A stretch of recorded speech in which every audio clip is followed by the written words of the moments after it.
Welcome to The Explainer. Today, we're diving into something that drives so many gardeners up the wall. You get this gorgeous chili plant, it's covered in flowers, but then they just fall off before you see a single pepper. We're going to get to the bottom of this thing they call chili flower drop. So let me paint a picture. You've done everything right. Your plant looks fantastic. It's got all of these perfect little flowers popping up, and you're already thinking about all the spicy dishes you're going to make. But then, poof, one after another, those flowers just drop to the ground. It is, without a doubt, one of the most frustrating things to see in your garden. All right, first things first, don't panic, and please don't just give up on your plant. What's happening here has a name. It's called flower drop. And the best part, it's not some fatal disease. It's actually a signal from your plant. And believe me, it's totally solvable once you figure out what your plant is trying to tell you. Okay, so let's get into it. Think of us as detectives. We're going to investigate the 5 main suspects that cause flower drop. And I promise, by the time we're done, you'll know exactly how to spot the problem and, way more importantly, how to fix it for good. First up on our list of suspects is probably the most frequent offender, the pollination problem. I like to call this one the case of the missing pollinators. So here's the bottom line. A flower is just potential. For it to actually turn into a chili pepper, it has to be pollinated. You know, pollen has to get moved from one part of the flower to another. That's a job usually handled by bees and other little critters. If they're not around to do the work, the plant basically says, well, this flower's not going anywhere, and to save energy, it just lets it go. No pollinators, no peppers. It's as simple as that. But the good news is, you can totally fix this. For starters, you can become the bee. Just grab a cotton swab or a little paintbrush in the morning, that's when the flowers are ready, and just gently dab the inside of each flower to move the pollen around. You can also play matchmaker and plant some other flowers nearby that bees love. And you know, sometimes all it takes is a little jiggle. Gently shaking the plant can be enough to get that pollen where it needs to go. All right, let's move on to our next group of culprits. And this one is all about getting the balance just right. We're talking about water and nutrient issues. This is so critical for convincing your plant to hang on to those precious flowers. Watering, you guys, it's a real high-wire act. You give your plant too much water, the soil turns into a swamp and the roots literally start to rot. That's bad. But if you give it too little water, the plant gets stressed out, flips into survival mode, and starts ditching flowers left and right to save resources. Either way, you end up with the same sad result. No peppers. So what's the secret? It's pretty simple, actually. You're aiming for soil that is always moist, but never, ever soggy or waterlogged. The best way to check? Just stick your finger about an inch into the soil. If it feels dry, go ahead and water. If it feels muddy, just back off and give it another day or two. And what about food? Well, for general health, a nice, balanced fertilizer is a great start.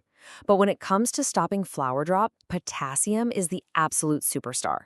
If you think that might be your issue, you can try simple organic stuff like bone meal or wood ash. And then here's a pro tip. Once you see those flowers starting to form, hitting the plant with a liquid fertilizer made specifically for flowering can give it that final kick it needs to actually set fruit. Okay, on to culprit number 3, extreme weather woes. Look, your plant can be perfectly watered, perfectly fed, but if the temperature is off the charts, it's going to complain. And its favorite way to complain is by dropping flowers. You gotta remember, chili plants are a little bit like Goldilocks. Everything has to be just right. They're happiest between about 15 and 35 degrees Celsius, that's roughly 60 to 95 Fahrenheit. If it gets colder than that, or if you're in a crazy heat wave, the plant gets stressed and immediately goes into self-preservation mode. And the first thing to go? The flowers. So if heat's the problem, you've got options. If your plant is in a pot, it's an easy fix. Just move it somewhere it can get that lovely morning sun, but stay shaded during the brutal afternoon heat. Here's another great trick for those super hot days. Just gently mist the plant with some water a couple of times. It helps cool the leaves down and can make a huge difference in reducing stress. So our 4th suspect isn't about the weather or what's in the soil. Nope, this one's a direct attack. We're talking about those unwanted guests, pests and disease. The tiny troublemakers that can cause so much damage. For this, you're going to have to get up close and personal with your plant. The usual suspects are these little sap-sucking bugs like thrips, aphids, and whiteflies. They basically latch onto those delicate flower stems and suck the life right out of them. Fungal infections can also be a problem, weakening the plant right where it's most vulnerable and causing those flowers to just give up and fall off. So here's your game plan for pests. Start with your first line of defense, which is gentle and organic. Try spraying the plant with something like neem oil or even just soapy water a few times a week. A lot of the time, that's all it takes. Now, if you have a massive infestation that just won't give up, you might need to bring out the big guns with a systemic insecticide. But please, if you do that, be incredibly careful and follow every single safety instruction. So, we've gone over how to fix problems once they show up.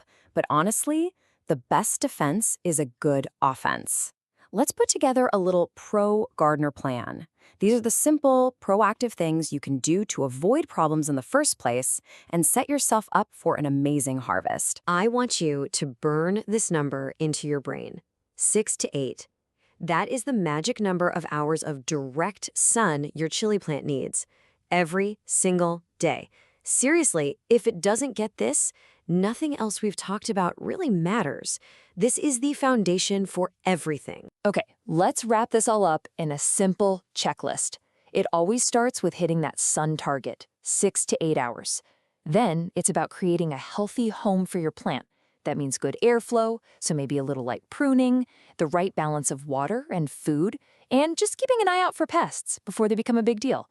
See, it's not about one single trick. It's about getting all the small things right consistently. If you take away just one thing today, let it be this. Your plant is talking to you all the time. The way its leaves look, how the soil feels, and yep, even the flowers that it drops, those are all messages. The real secret to a fantastic harvest is just learning how to pay attention, figure out what the problem is, and then give the plant exactly what it's asking for. So there you have it. You have the tools now.